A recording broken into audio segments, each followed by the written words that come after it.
Hello, my good friends. How are you today? May God bless you all. I will not introduce anything. You guys watch the video and feel it. Then let's evaluate together. The humid New Orleans evening wrapped around James Carter like a damp blanket as he guided his Cadillac Escalade through the wrought iron gates of his riverside estate. The Mississippi shimmered in the distance, its muddy waters catching the last streaks of a fiery sunset. He'd just spent a grueling week in Chicago, hammering out a multi-million-dollar deal for his real estate empire, and his shoulders ached beneath his tailored Brioni suit. At 38, James was a man who'd built his life on precision, every meeting scheduled, every contract airtight, every emotion locked away since Olivia's death 3 years ago. Cancer had taken her fast, leaving him with a 6-year-old daughter and a house that felt more like a museum than a home. He killed the engine and stepped out, the crunch of gravel under his polished loafers the only sound in the stillness. The estate loomed ahead, all sleek lines and floor-to-ceiling windows, a monument to his success that Architectural Digest had once drooled over. But success didn't fill the silence. He braced himself for the usual welcome, the hum of the AC, the faint echo of his own footsteps on marble, maybe the distant clink of a glass as his old housekeeper, Miss Lorraine, tidied up.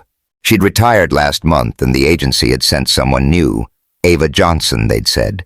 References impeccable. A former chef turned domestic worker. He hadn't met her yet, hadn't cared to. As long as Grace was fed and the house didn't burn down, she could be invisible for all he mattered. But tonight wasn't silent. A sound hit him as he crossed the threshold, a high, bright squeal that stopped him dead. Laughter. Grace's laughter. His daughter, who'd barely cracked a smile since her mom's funeral, was laughing. His chest tightened, half convinced he was hallucinating from exhaustion. He dropped his briefcase by the door and followed the noise, his polished shoes clicking faster against the hardwood. The back patio doors were open, letting the thick scent of magnolias drift inside. He stepped out and froze. There, by the infinity pool overlooking the river, was a scene that didn't belong in his life. Grace, his little girl with her wild curls and paint-stained shorts, splashed in the shallow end, her giggles bouncing off the glass walls of the house. She was a spark of chaos in his orderly world, her small hands slapping the water like it was the best game she'd ever played. But it wasn't Grace that pinned him in place. It was the woman with her. Ava Johnson sat on the pool's edge, her bare feet dangling in the water, a simple cotton sundress clinging to her frame in the humid air. The yellow fabric glowed against her dark skin, and her hair was pulled into a messy bun, a few loose strands curling at her neck. She wasn't what he'd expected, not the stiff gray-haired housekeeper he'd pictured. She was younger, maybe early 30s, with a warmth that radiated even from 20 feet away. Her laugh was low and rich, like a jazz note spilling out of a French Quarter bar, and she was waving her hands, sending ripples across the pool toward Grace. "Miss Ava, make it bigger," Grace shouted, her eyes wide with delight. "All right, sugar, you ready for the big one?" Ava's voice carried, playful and warm, her New Orleans drawl wrapping around the words. She kicked her feet harder, and a small wave splashed over Grace, who shrieked and clapped like it was Mardi Gras. James couldn't move. The sight punched something loose in him, a knot he'd tied tight after Olivia's death, a wall he'd built to keep the world at arm's length. Grace hadn't laughed like that in years, and Ava was a stranger who'd walked into his house and turned it upside down in a week. He should have been annoyed. Pool time wasn't on Grace's schedule. Outdoor play stopped at 5 sharp. But watching his daughter's face light up, watching Ava's easy grin as she leaned back on her hands, he couldn't muster the irritation. "Daddy!" Grace spotted him, her voice cutting through the haze. Her face split into a grin he hadn't seen since she was 3, back when Olivia would chase her around the living room with a toy stethoscope. She scrambled out of the pool, leaving wet footprints on the limestone tiles, and ran straight for him. Instinct kicked in, and James stepped back, hands up to shield his suit. "Whoa, kiddo, you're soaked." But he stopped himself mid-sentence. When was the last time she'd run to him like this? Screw the suit. He dropped to one knee, arms open, and she crashed into him, dripping chlorine and joy all over his jacket. He didn't care. She smelled like sunscreen and the strawberry shampoo Olivia used to buy, and his throat closed up so fast he almost couldn't breathe. "Mr. Carter, oh Lord, I'm so sorry." Ava was on her feet now, grabbing a towel from a chair, her voice laced with panic. "I didn't expect you till later. I was going to have her dried off and ready for supper." "It's fine," he said, surprising himself with how soft his voice came out. He stood, Grace still clinging to his leg, and met Ava's eyes. They were brown, deep like the river outside, and flickering with something, guilt maybe, or nerves. "Really? It's nice." Ava blinked, relief washing over her, but there was a shadow in her expression, gone so quick he wondered if he'd imagined it. She wrapped the towel around Grace, her movements smooth and practiced, like she'd done this 1,000 times. "Grace, baby, you're getting your daddy all wet. Let's dry you off, huh?" "She's okay," James said, brushing a hand over Grace's curls. "You two been having fun?" "We made waves, Daddy." Grace bounced on her toes, oblivious to the tension humming between the adults. "And Miss Ava says we can make cookies tomorrow, real ones with flour and chocolate chips." "From scratch," Ava added, a small smile tugging at her lips. "She's a natural in the kitchen. Ain't that right, sugar?" Grace nodded so hard her curls flew. "Can we show him, Miss Ava? Please?" Ava hesitated, glancing at James like she was waiting for him to shut it down. He should have. Dinner was at 6, piano lessons at 7, bedtime at 8. That was the routine, the rhythm that kept his life from spiraling. But Grace's eyes were shining, and Ava's were searching his, and damn it, he didn't want to be the guy who said no. "Sure," he said, loosening his tie. "Lead the way." Grace whooped and bolted inside, leaving a trail of damp footprints. Ava followed, throwing him an uncertain look over her shoulder. He trailed behind, the humid air clinging to his skin as he stepped back into the house. The kitchen smelled like vanilla and spices, a far cry from the sterile scent of takeout he was used to. Grace was already dragging a stool to the counter, chattering about her cookie plans, while Ava pulled out a plate of misshapen chocolate chip cookies from earlier. "Look, Daddy, we saved some!" Grace shoved the plate at him, proud as a peacock. He took one, the edges uneven, but the smell pure heaven. "You made these?" "With Miss Ava's help," Grace said, climbing onto the stool. "She showed me how to measure stuff. It's like science." "Science, huh?" He bit into the cookie, the warm chocolate melting on his tongue. And damn if it wasn't the best thing he'd eaten in months. He glanced at Ava, who was wiping down the counter, her hands moving with a grace that made his pulse kick up. "You're a chef or something?" She laughed, low and a little shy. "Used to be. Worked at a spot down in the quarter till life got in the way. Now I just cook for folks who'll eat it." "She's the best, Daddy," Grace said, snagging a cookie for herself. "She sings too, like the ladies on Bourbon Street." "Does she now?" James leaned against the island, watching Ava's cheeks flush. "You gonna give us a show?" "Oh no, I ain't that good," Ava said, waving him off. But Grace wasn't having it. "Sing the one about the river, Miss Ava, please."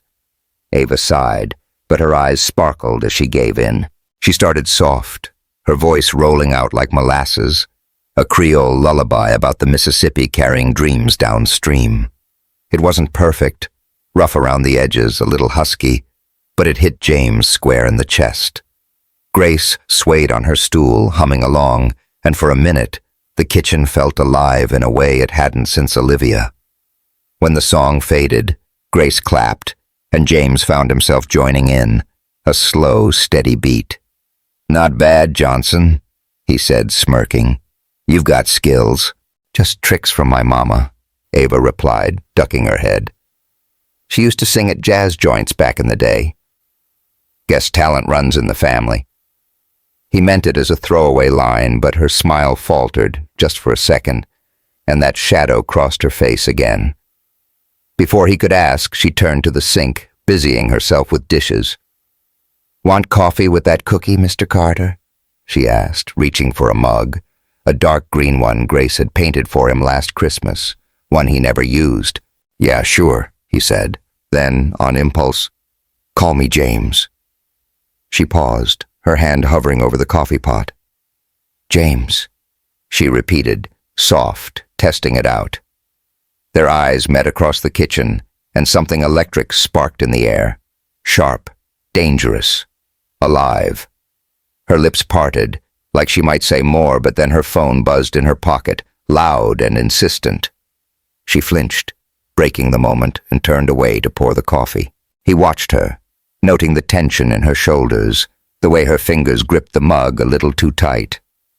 There was a story there, he realized, something deeper than perfect references and kitchen magic, something that explained how she'd brought laughter back into his house in just a week. The evening sun slanted through the windows, painting the room in gold, and James felt a shift inside him, a crack in the walls he'd built, a whisper of something he hadn't felt in years. Grace yawned, rubbing her eyes, and Ava swooped in, all business again. "All right, little miss. Time to get you cleaned up for bed. Say goodnight to your daddy." "Good night, Daddy," Grace mumbled, sliding off the stool. She hugged him again, softer this time, and he kissed her forehead, breathing her in. "Night, kiddo," he said, watching as Ava led her out, one hand on Grace's shoulder, the other balancing the empty cookie plate. The kitchen fell quiet, but it wasn't the hollow silence he was used to. It was warm, full, like the echo of Ava's song still hung in the air. He sipped his coffee, staring out at the pool where it all started. The water was still now, reflecting the first stars peeking through the dusk. Ava Johnson wasn't invisible. She was a force, a puzzle, a woman who'd slipped past his defenses without even trying, and that, he thought, rubbing a hand over his chest where the knot used to be, might be the most dangerous thing of all. Outside, crickets chirped, and the river rolled on, carrying its secrets downstream. Inside, James Carter stood alone, wondering what the hell he'd just stumbled into, and why he didn't want to walk away. "Hey, y'all. What do you think about Ava and James so far? Hit that subscribe button and drop a comment below. Let me know where you're watching from. Things are just heating up, so stick around." The next week slipped by like a slow jazz riff, smooth and easy on the surface, but humming with something restless underneath. James Carter couldn't shake the feeling that his house, his life, wasn't his anymore. Not in a bad way, exactly, but in a way that kept him off balance. The New Orleans heat hung heavy, pressing against the windows of his riverside estate, and the air inside carried new scents: powdered sugar, cinnamon, the faint tang of lemon zest. Ava Johnson had taken over his kitchen like she'd been born in it, and Grace was her shadow, trailing behind with a wooden spoon or a fistful of crayons. James noticed the changes in fragments. One morning he found a vase of wildflowers, purple irises and yellow daisies, on the patio table, their stems tied with a scrap of twine. Another day, Grace's drawings were taped to the fridge, messy sketches of stars, the river, and a stick-figure woman with a big smile and curly hair. "That's Miss Ava," Grace had said, pointing proudly, and James had just nodded, swallowing something thick in his throat. Then there was the music. Ava's voice drifting through the house, low and soulful, singing old Creole tunes about love and loss while she scrubbed pots or folded laundry. It wasn't loud, wasn't showy, but it sank into the walls, softening the edges of a place that had felt cold for too long. He should have been working late at the office, buried in contracts and zoning disputes, but he kept finding excuses to come home early. Checking on Grace, he told himself, but that was only half the truth. The other half was Ava. She was everywhere, kneeling in the garden with Grace to plant marigolds, laughing over a spilled bowl of batter, humming as she swept the patio. She didn't fit his world of boardrooms and black-tie galas, and yet she fit here, in his house, like she'd been the missing piece all along. Friday evening rolled around, the sky bruising purple over the Mississippi. James pulled into the driveway, his tie already loosened, his sleeves rolled up against the sticky heat. He'd spent the day negotiating with a developer who thought he could lowball Carter Realty, and his head was pounding. All he wanted was a bourbon and quiet. But as he stepped inside, the quiet wasn't there. Instead, he heard Grace's voice, bright and bossy, coming from the kitchen. "More sugar, Miss Ava. It's gotta be sweet." "Girl, you trying to give us all a sugar coma?"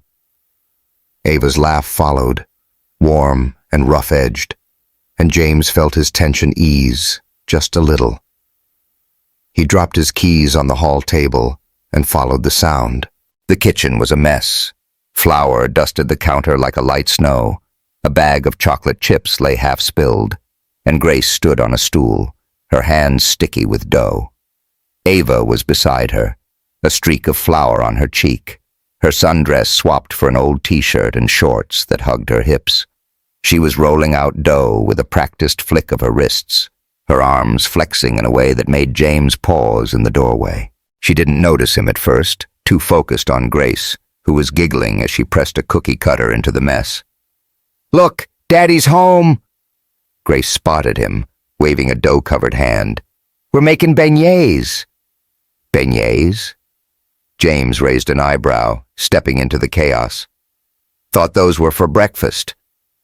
"They're for whenever we want," Grace said, like it was obvious. "Miss Ava says so." Ava glanced up, catching his eye, and her smile faltered for a split second before she recovered. "Hey, James. Didn't hear you come in.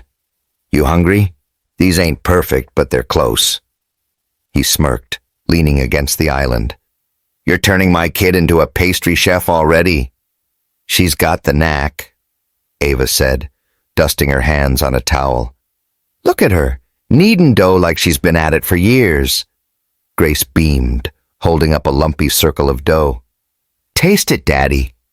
"That's raw, kiddo," he chuckled, but he took it anyway, popping it into his mouth. It was sweet, a little gritty, and he made a show of chewing thoughtfully. "Not bad. Needs frying, though." "That's next," Ava said, turning to the stove where a pot of oil was heating. The sizzle started as she dropped a test piece in, the kitchen filling with that deep, rich smell of frying dough. James watched her move, confident, easy, her hips swaying just enough to pull his gaze. He caught himself and looked away, focusing on Grace instead. "Miss Ava says her mama used to make these every Sunday," Grace said, climbing down to grab a plate. "Right. Every Sunday after church," Ava nodded, flipping a beignet with a slotted spoon. "Mama Ruth'd have us all in the kitchen. Me, my brothers, cousins, fighting over the first batch. She'd sing while she cooked, loud enough to wake the neighbors." "Sing something now," Grace demanded, bouncing on her toes. Ava laughed, shaking her head. "You're relentless, you know that?" "Please?" Grace clasped her hands, giving her best puppy dog eyes. All right." Ava wiped her hands and started soft, her voice curling around the words like smoke. "O river deep, you carry me home through the night where the shadows roam." It was an old tune, one James didn't know, but it hooked him anyway, raw, haunting, pulling at something he'd buried deep. Grace swayed, and he found himself tapping a finger against the counter, caught in the spell. When she finished, Grace clapped, and James joined in, slower, his eyes locked on Ava.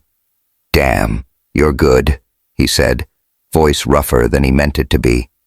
"Just kitchen music," she shrugged, but her cheeks went warm under his stare. She turned back to the stove, fishing out golden beignets and dusting them with powdered sugar. "Here, try one." She handed him a plate, their fingers brushing for a split second. Her skin was warm, calloused from work, and the contact sent a jolt up his arm. He pulled back too fast, covering it with a cough as he took a bite. The beignet was crisp outside, soft inside, sweet enough to make him groan low in his throat. "Jesus, Ava," he said, wiping sugar from his lip. "You sure you're not still a chef?" "Life had other plans," she said, her tone light but her eyes distant. She plated more for Grace, who dug in with both hands, sugar dusting her nose. "Daddy, you gotta say pretty please for seconds," Grace said through a mouthful. "Pretty please, Chef Ava," he deadpanned, holding out his plate. She laughed, a real laugh, loud and unguarded, and slid another onto it. They ate standing there, the three of them, the kitchen glowing under soft lights. Grace chattered about her day, something about a caterpillar she'd found in the garden, and Ava nodded along, her smile easy. James watched them, the way Grace leaned into Ava's side, the way Ava's hand rested on his daughter's shoulder like it belonged there. It was simple, messy, alive, and it scared the hell out of him. Later, after Grace had crashed on the couch with a belly full of beignets, James found himself back in the kitchen. Ava was cleaning up, the radio on low, playing some bluesy number. She didn't hear him come in, too busy scrubbing a pan, her hips moving just enough to the beat. He meant to say goodnight, head upstairs, keep it professional. But then she turned, catching him staring, and the air shifted. "Need something?" she asked, drying her hands on a rag. Her t-shirt was damp from the sink, clinging to her curves, and James's mouth went dry. "Just checking in," he lied, stepping closer despite himself. "You're good with her. Grace, I mean." "She's easy to love," Ava said, her voice soft. She tucked a strand of hair behind her ear, and he caught a whiff of her. Vanilla, sweat, a hint of frying oil. It was intoxicating, and he hated how much he noticed. "Yeah, she is," he agreed, his gaze dropping to her lips before he could stop it. They were full, parted slightly, and he wondered just for a second what they'd feel like against his. The thought hit him like a freight train, and he stepped back, clearing his throat. "I should, get her to bed." "Right," Ava said, turning away too fast, her hands fumbling with the rag. "Good night, James." "Night," he muttered, retreating before he did something stupid. He scooped Grace up from the couch, her small body limp against his chest, and carried her upstairs. But as he tucked her in, her soft snores filling the room, his mind wasn't on his daughter. It was downstairs with Ava. Her voice, her laugh, the way she moved like she owned the damn place.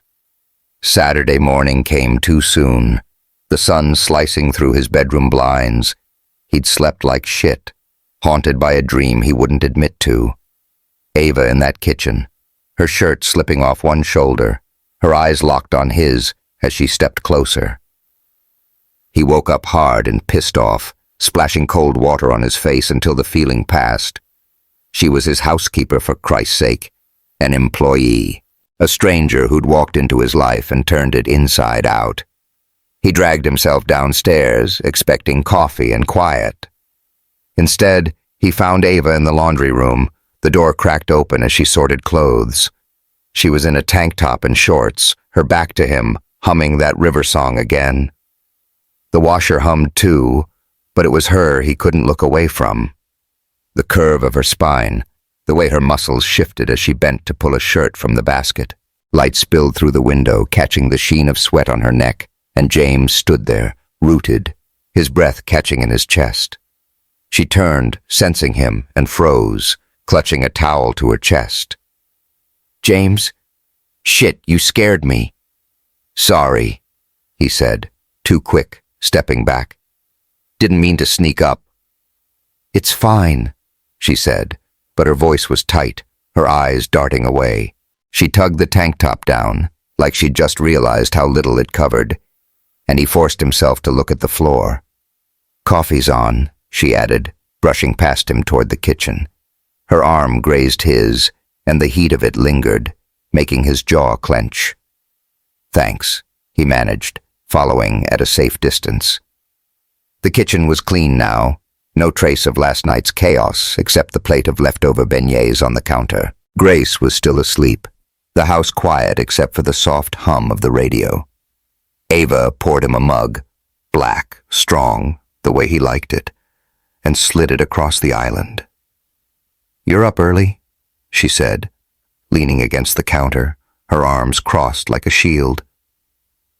"Couldn't sleep," he admitted, taking a sip. "You?" "Habit," she shrugged. "Grew up with roosters crowing at dawn. Never shook it." He nodded, searching for something to say, anything to fill the silence that felt too heavy. "Grace, she's happy with you around. Haven't seen her like that in a while." Ava's face softened, but that shadow flickered again, quick and sharp. "She's a good kid. Makes it easy." "Yeah," he said, setting the mug down. "You're good at this, making things feel, I don't know, normal." "Normal's overrated," she said, a half smile tugging at her lips. "But I try." They stood there, the space between them humming with something unspoken. Her phone buzzed on the counter, breaking the moment, and she snatched it up, her expression tightening as she glanced at the screen. "Sorry, laundry's calling," she said, slipping away before he could respond. He watched her go. The sway of her hips burned into his brain and took a long pull of coffee, letting it scald his tongue. Normal, that's what he'd said.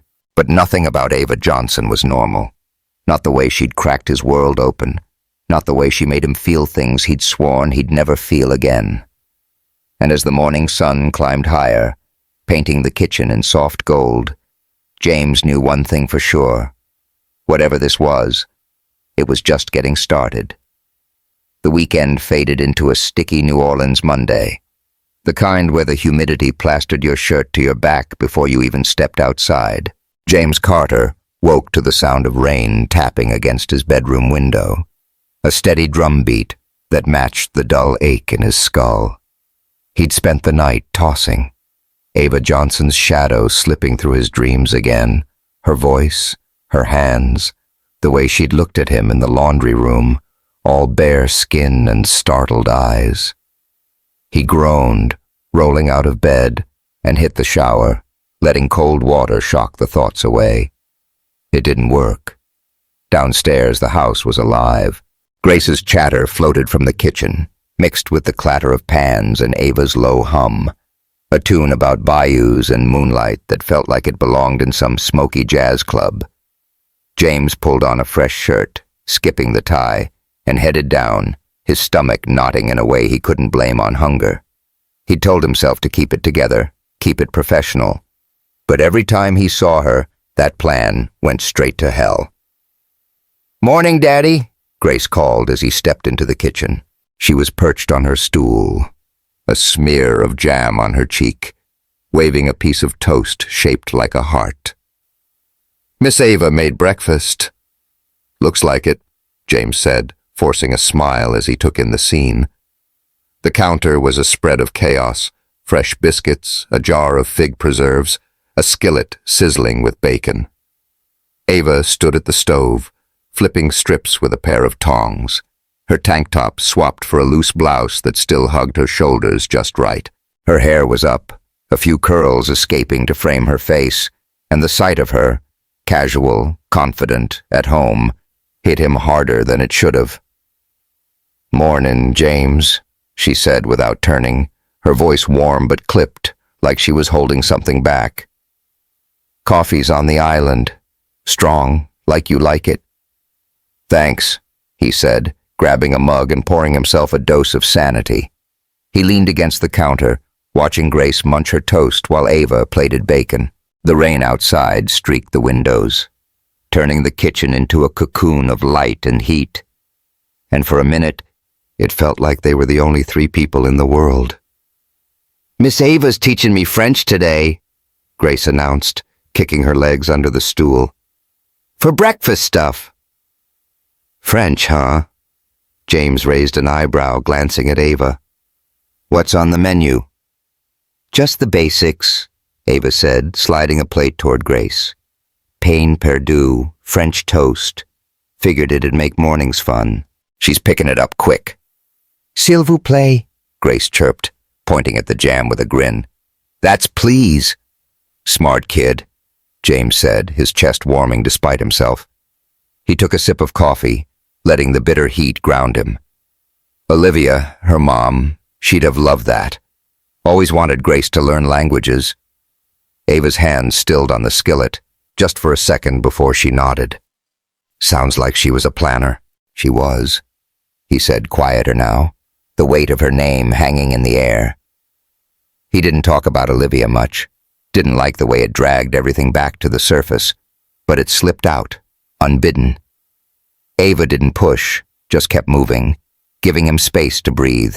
Grace, oblivious, kept going. "Miss Ava makes everything fun. Yesterday, she showed me how to draw stars, like the real ones with points and stuff." "Stars?" James set his mug down, leaning closer. "You mean constellations?" "Yeah!" Grace hopped off the stool, running to grab a sketch pad from the table. She flipped it open, showing off a page of wobbly stars connected by lines. "This one's Orion. Miss Ava says it's a hunter in the sky." "She's right," Ava said, a small smile tugging at her lips as she wiped her hands on a towel.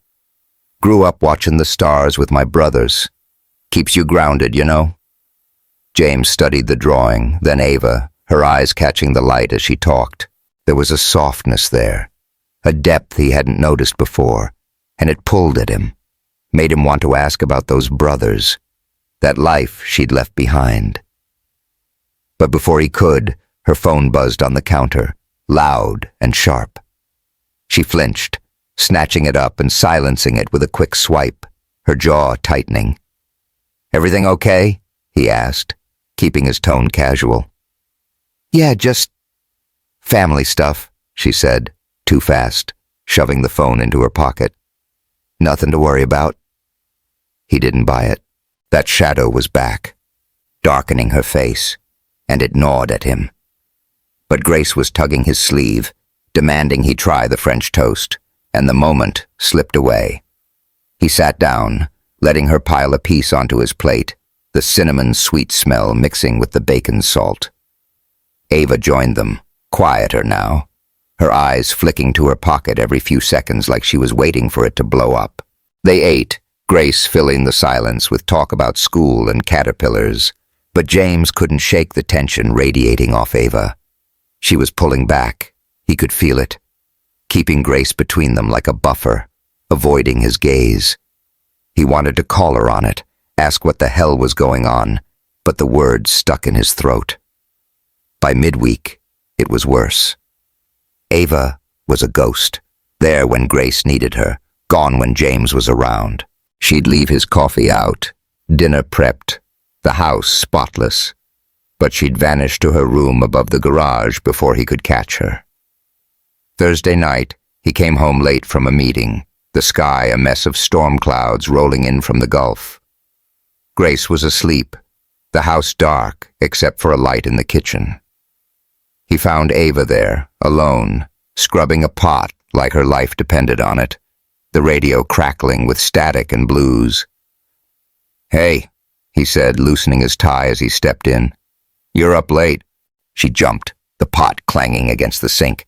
"Jesus, James, you gotta stop sneaking up on me." Didn't mean to, he said, smirking despite himself. Thought you'd hear the car. Rain's loud, she muttered, turning back to the sink. Her blouse was damp from the water, clinging to her back, and he tried not to notice the way it outlined her curves. Tried and failed. He grabbed a glass from the cabinet, pouring himself a splash of bourbon from the bottle on the counter. Grace, get to bed, okay? Yeah, out like a light, Ava said, her hands moving faster now, scrubbing at nothing. Read her a story about Orion. She's obsessed. She's got a good teacher, he said, taking a sip, the liquor burning down his throat. He watched her, the way her shoulders tensed, the way she wouldn't look at him. You all right, Ava? You've been off. Her hands stilled, water dripping into the sink. I'm fine, she said, too sharp. Just tired. Bullshit, he said, softer than he meant to. He set the glass down, stepping closer. You've been dodging me all week. What's going on? She turned then, her eyes flashing with something, fear maybe or anger. Nothing's going on, James. I'm doing my job, that's all. Your job doesn't include hiding every time I walk in the room, he shot back, frustration creeping in. If I did something, said something. You didn't. She cut him off, her voice low, almost a whisper. It's not you. Then what? He took another step, close enough to smell the soap on her skin, the faint vanilla lingering from the day. Talk to me, Ava. She opened her mouth, then closed it, her gaze dropping to the floor. Thunder rumbled outside, loud and close, and the lights flickered, once, twice, before plunging them into darkness. Ava gasped, her hand shooting out, and it landed on his chest, steadying herself. He froze, her palm warm through his shirt, her breath hitching in the black. Stay still, he murmured, his voice rough. Generator'll kick in. But it didn't. Not yet. The dark pressed in, thick and heavy, and he could feel her, her heat, her pulse under his fingertips as his hand found her arm. She didn't pull away, and neither did he. Lightning cracked outside, lighting her face for a split second. Wide eyes, parted lips, a storm of her own brewing there. His thumb brushed her wrist, accidental but not, and she sucked in a breath, loud in the silence. James, she whispered, and it was a plea, a warning. He couldn't tell which. His hand slid up her arm, slow, testing, and she leaned in, just an inch, but enough to make his blood roar. The air crackled, not from the storm, but from them, from the pull he'd been fighting since that first day by the pool. Then her phone buzzed again, a harsh vibration against the counter, and she jerked back, breaking the spell.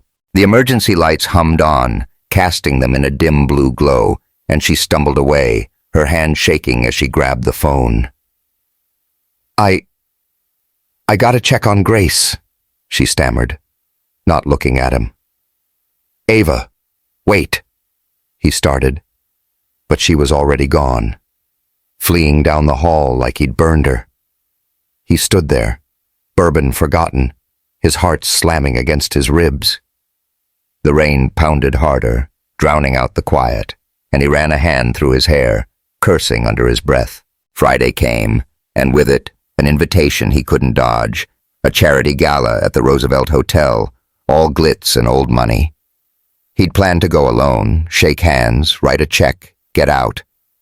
But Grace had other ideas. Take Miss Ava, Daddy, she'd said over breakfast, her mouth full of biscuit. She's never been to a fancy party. Grace, it's work, he'd said. But she'd pouted, and Ava, damn her, had smiled that half-smile that made him weak.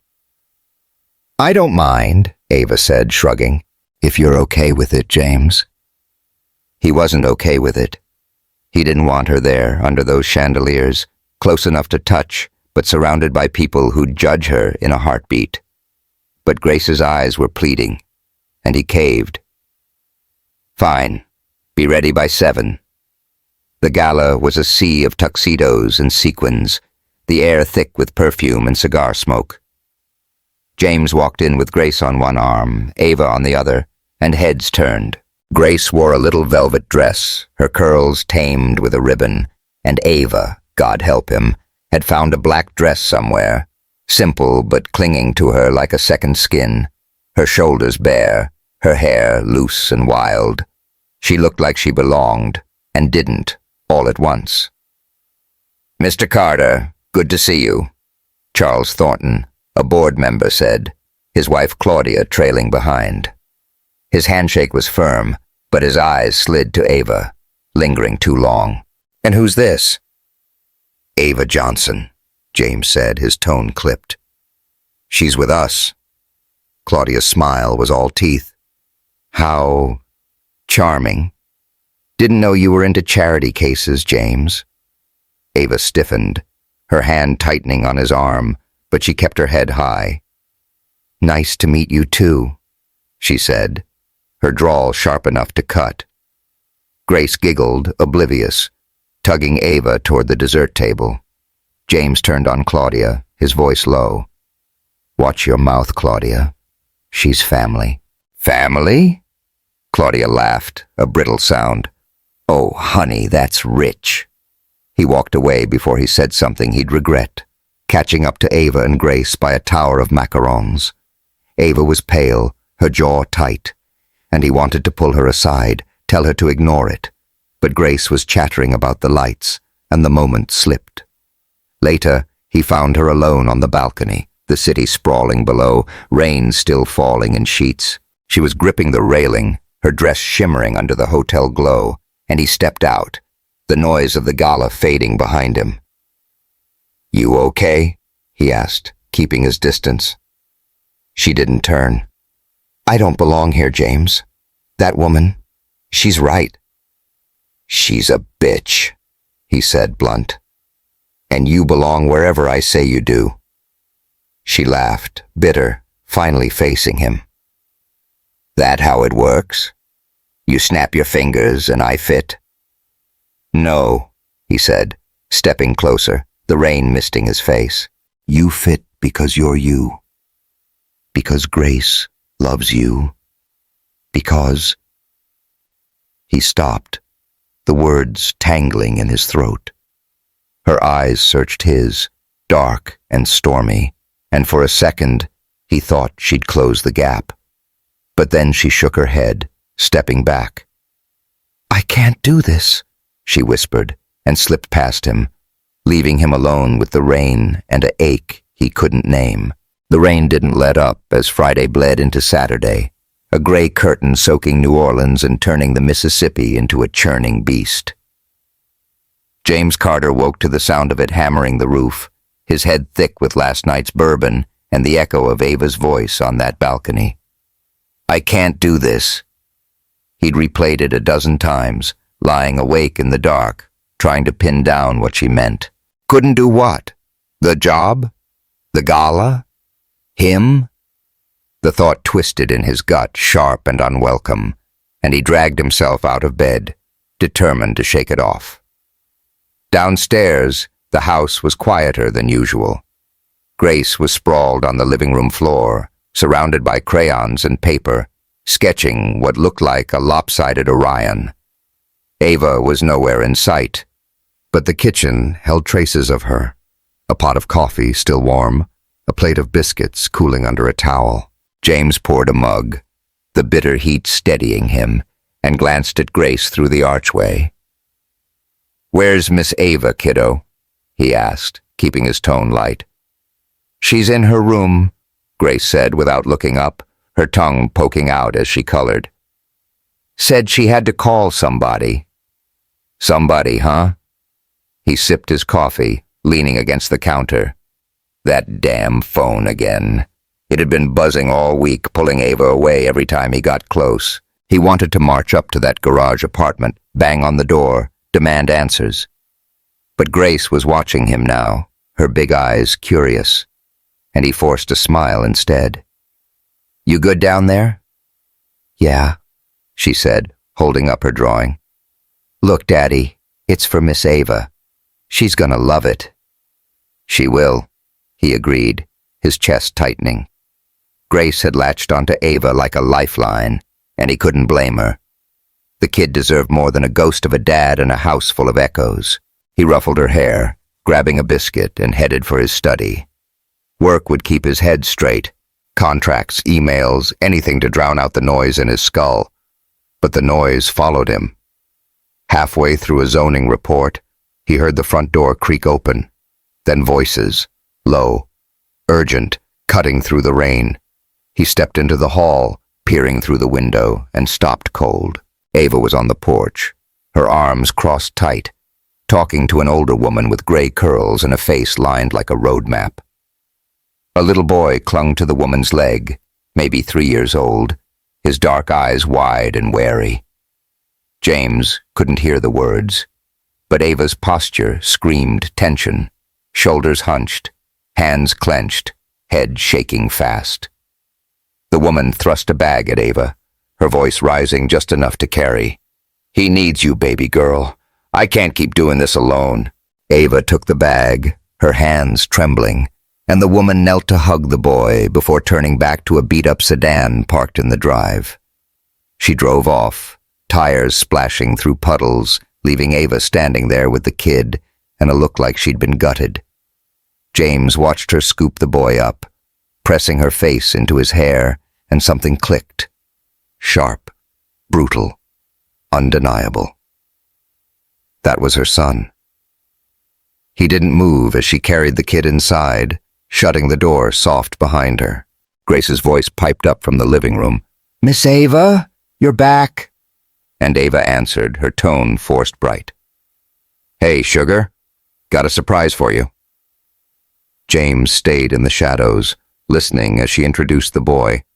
Jace, she called him, her words stumbling over each other like she was making it up as she went.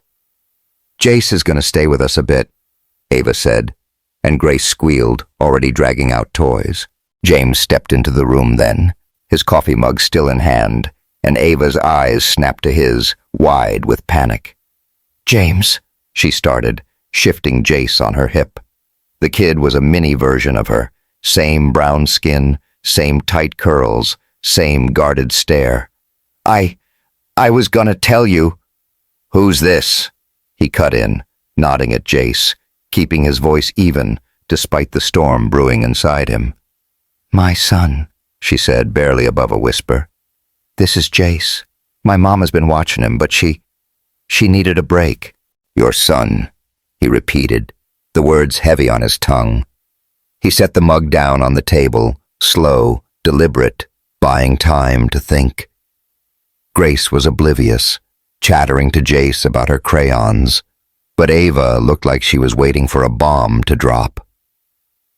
"I should have said something," she rushed on, her voice cracking. "I didn't think I needed this job, James.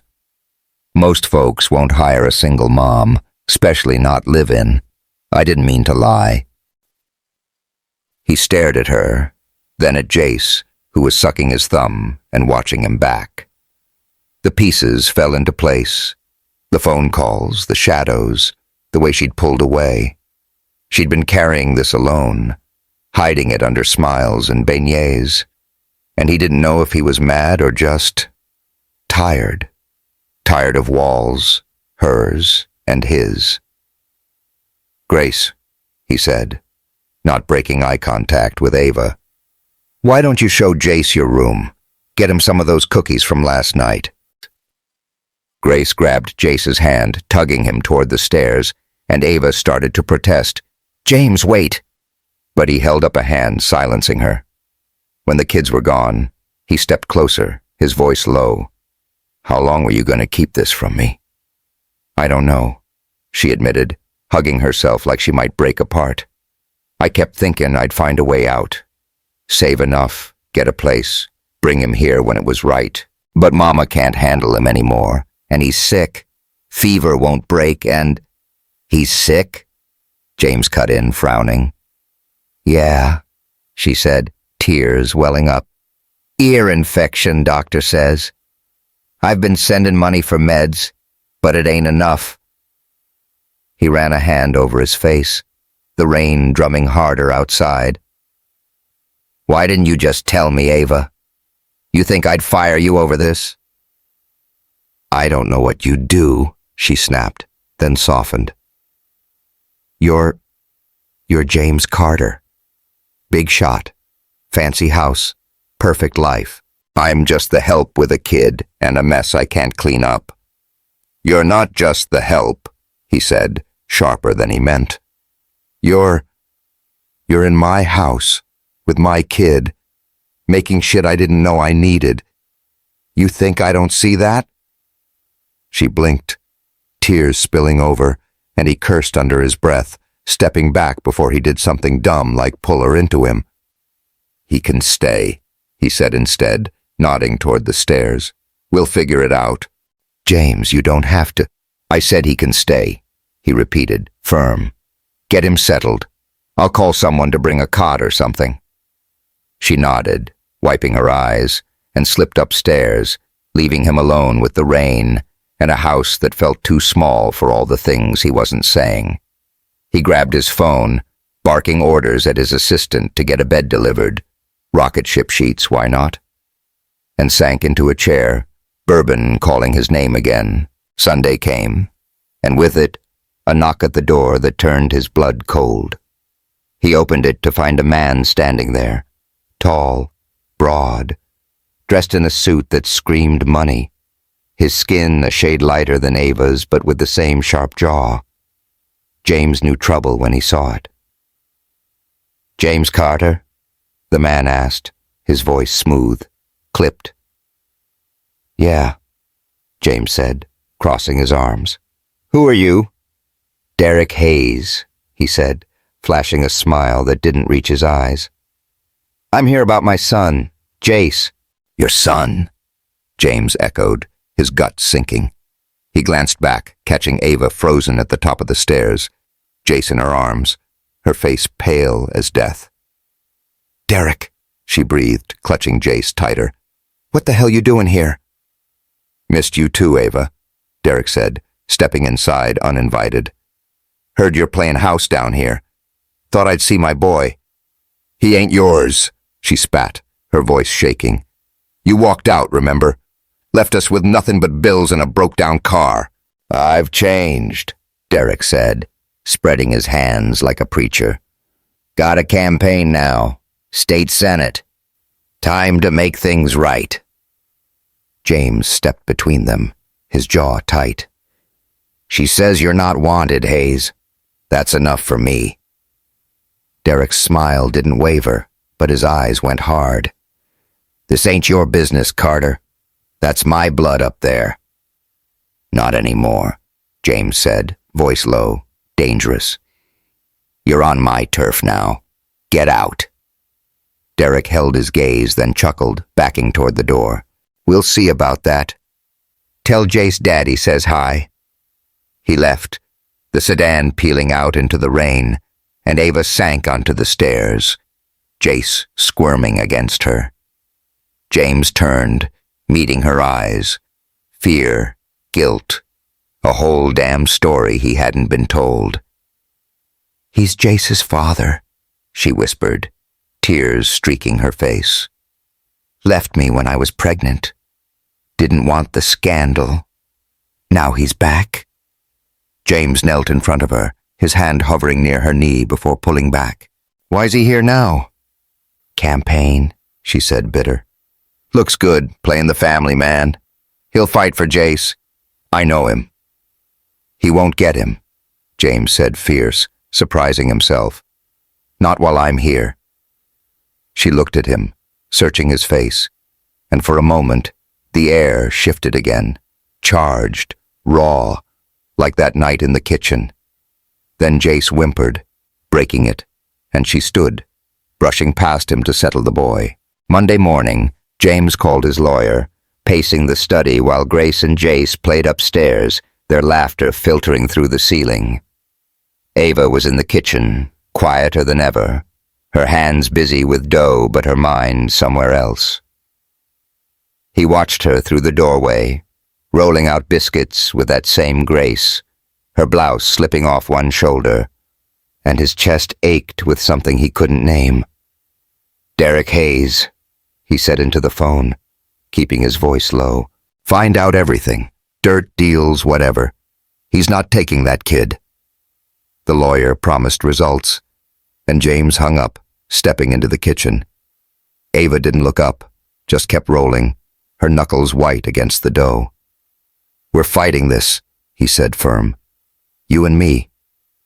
She paused, her eyes flicking to his, wet and unguarded. "Why, James?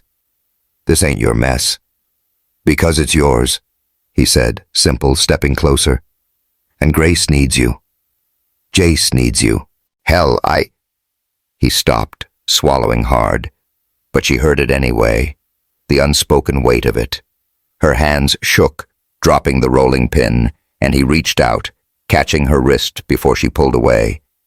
Her skin was warm, her pulse racing under his thumb, and she didn't move, just stood there, breathing fast, her eyes locked on his. "James," she whispered, and it wasn't a warning this time.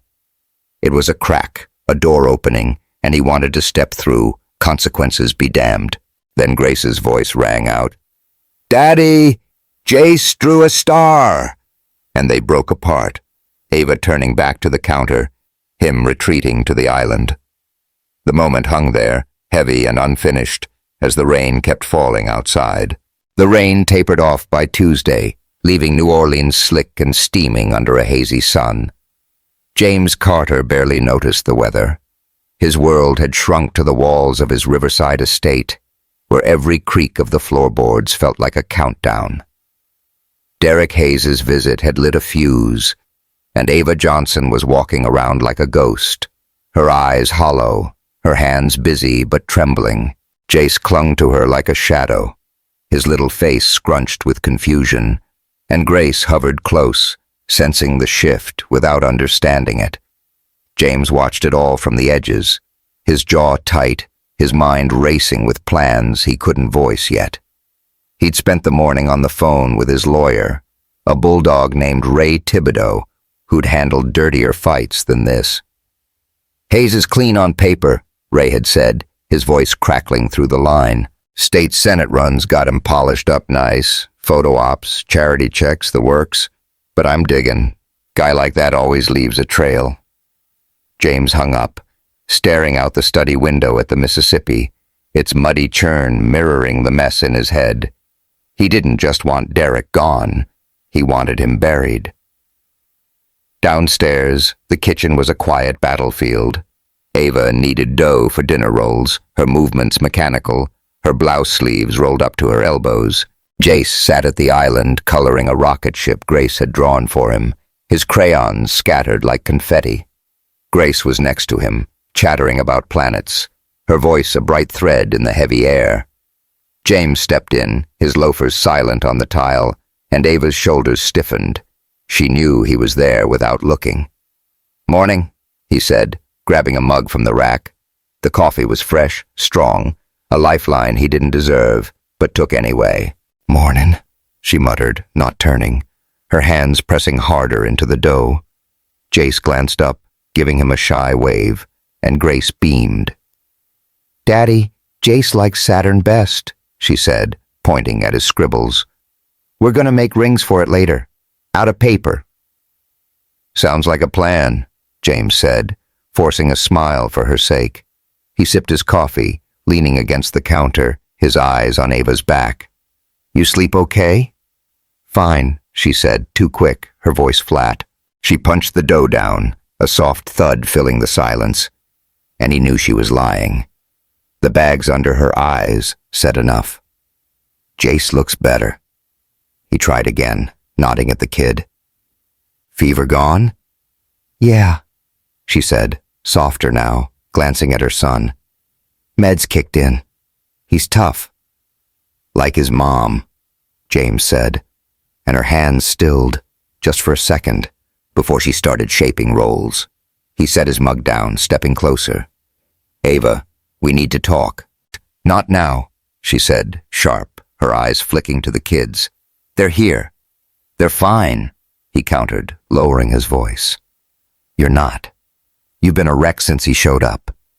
She spun then, her face tight, flour dusting her cheek. "What you want me to say, James? That I'm scared out of my mind? That Derek's gonna take him, and I can't stop it? You don't get it. He's got money, lawyers, a whole damn image now. I'm just me." "You're not just anything," he snapped, his temper flaring. "And he's not taking Jace. I've got people on it. Ray's digging. We'll find something." "You don't know him," she said, her voice breaking. "He don't quit. Never did." "Then we don't either," he said, fierce, closing the gap until he was inches from her. Her breath hitched, her eyes wide and wet, and he could smell her, flour, sweat, that damn vanilla that haunted him. "You're not in this alone, Ava. Not anymore."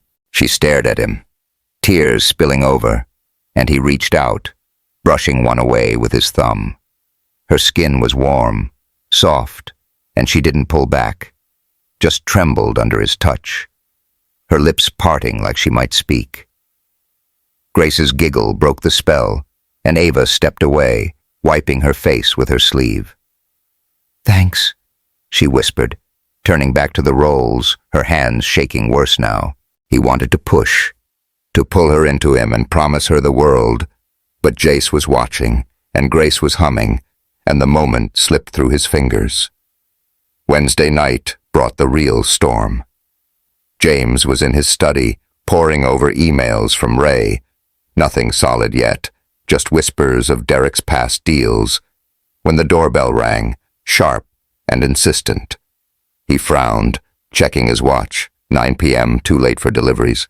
Ava was upstairs with the kids, reading them a story, her voice faint through the ceiling. He opened the door, and there stood Derek Hayes, rain dripping off his overcoat, a smirk plastered on his face. "Carter," Derek said, stepping inside without waiting. "We need to talk." "Get out," James said, blocking his path, his voice low and lethal. "You don't walk into my house like you own it." "Relax," Derek said, hands up, that smile never wavering. "I'm here for Jace. Ava's playing games, keeping him from me. I've got rights." "You've got nothing," James shot back, his fists clenching. "She says you walked out. That's the story I'm hearing." "She's a liar," Derek said, smooth as silk. "I paid her bills, set her up nice till she got greedy. Now I'm running for Senate. Time to fix my family. Jace belongs with me." Footsteps thudded down the stairs, and Ava appeared, her face pale, her arms crossed tight. "Get the hell out of here, Derek," she said, her voice shaking but firm. "You don't get to waltz back in now." "Baby, come on," Derek said, turning that charm on her. "You know I've changed. Look at me. Suit, campaign, the whole deal. I can give him a life you can't."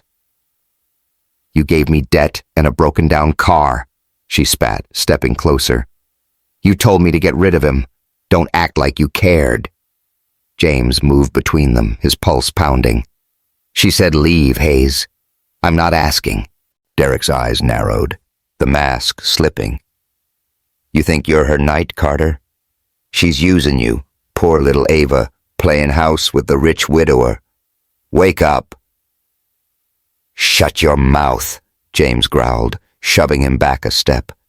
Derek stumbled, catching himself on the wall, and laughed, a cold, jagged sound. "See you in court," he said, straightening his coat. "Both of you." He walked out, the door slamming behind him, and the house fell silent, the rain a dull roar outside. Ava sank onto the stairs, her head in her hands, and James knelt in front of her, his hands hovering, unsure. "He's bluffing," he said, firm. "We'll fight him." "He ain't," she whispered, tears streaming now. "He'll dig up everything. My past, the bar I worked at, Every mistake I made. He'll twist it till I look like trash. Let him try, James said, fierce, grabbing her hands and pulling them from her face. I don't care what he finds. You're not trash. You're the best damn thing in this house. She looked at him, raw and broken, and he pulled her into him, her sobs muffled against his chest. Her body was warm, shaking, and he held her tight, his chin resting on her head. Grace's voice called from upstairs. Miss Ava, where'd you go? And she pulled back, wiping her eyes. I'm coming, sugar, she called, her voice cracking. She stood brushing past him, and he let her go, his hand still tingling from where she'd been. Thursday hit like a freight train. Derek filed for custody, papers delivered to the house by a smug courier. Ray called an hour later.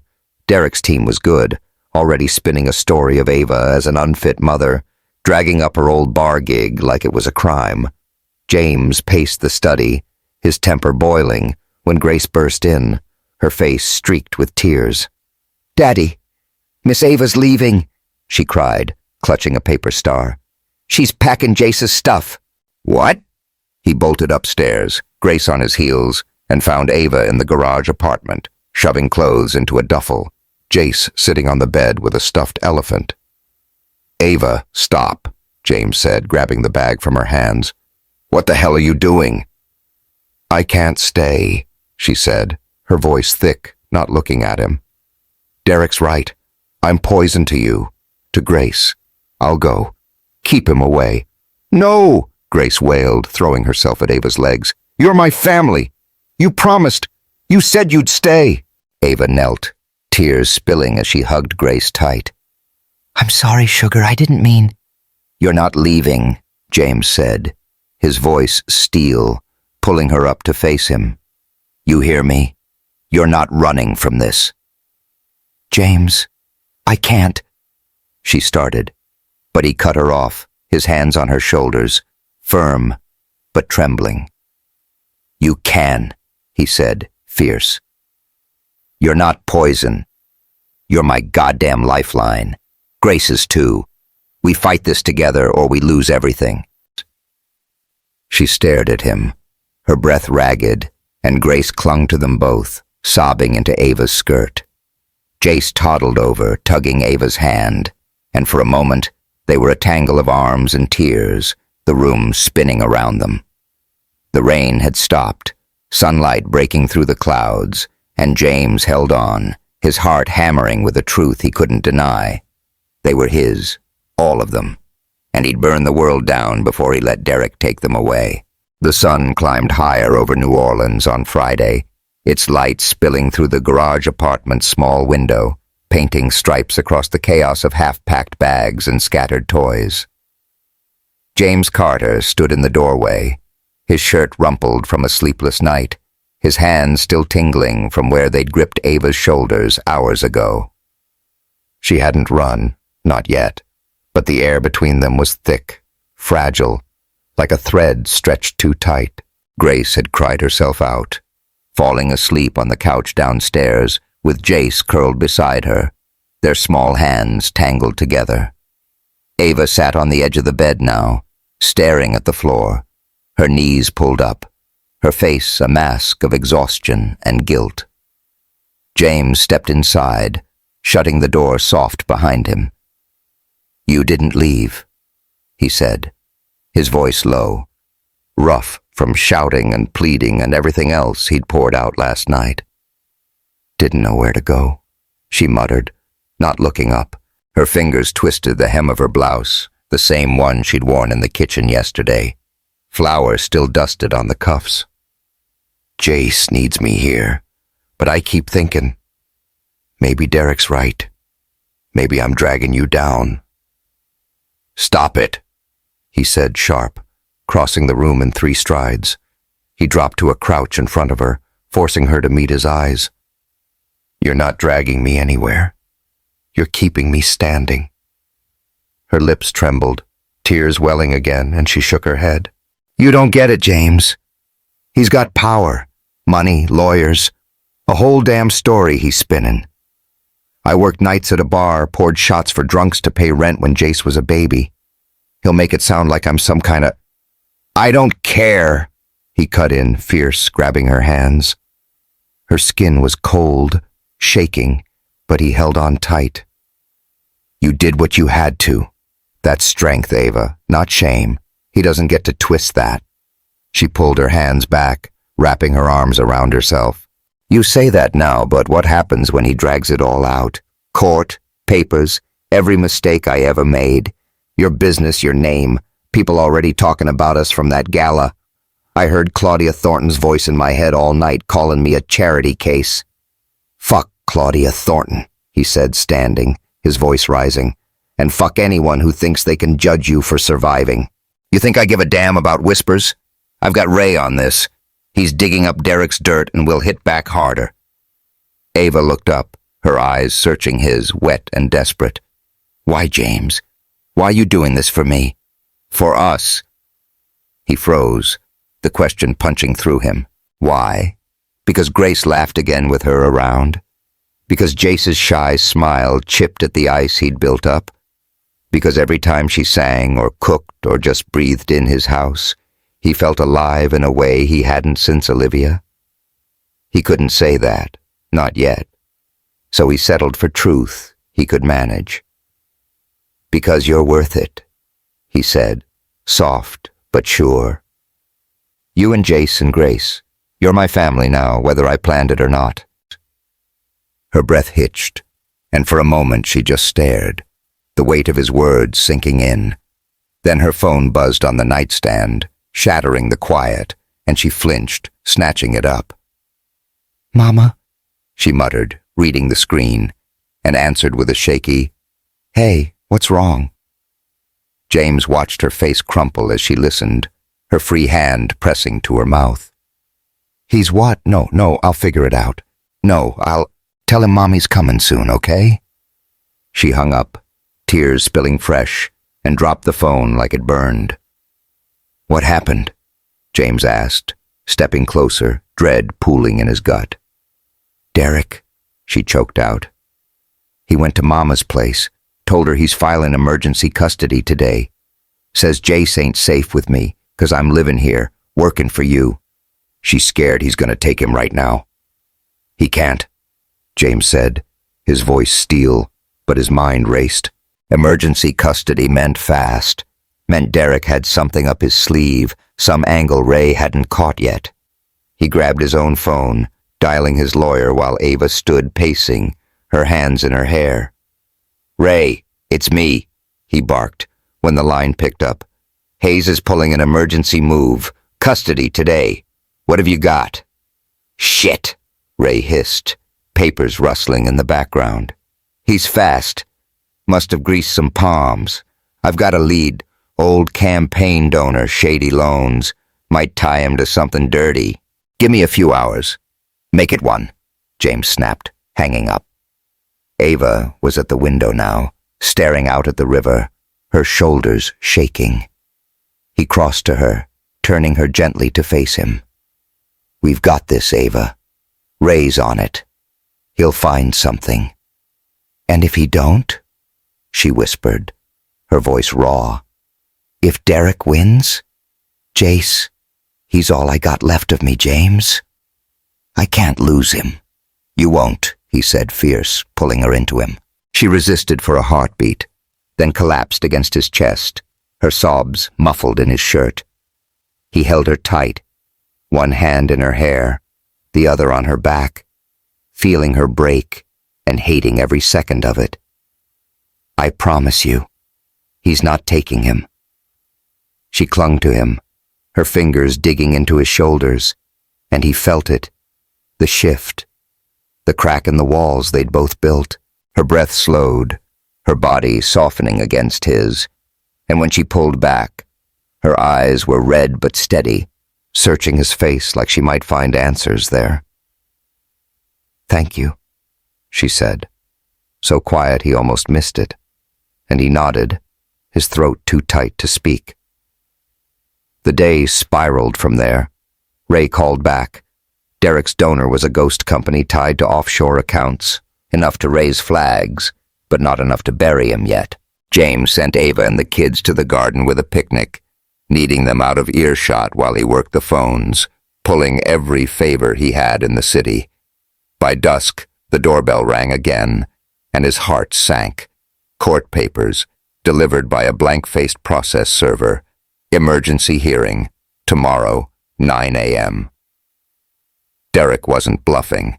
Ava read them in silence, her hands shaking as she sat on the couch, Jace asleep in her lap.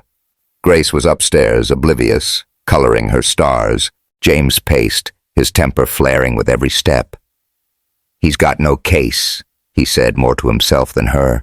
"Sick kid, a job, a roof. This ain't neglect."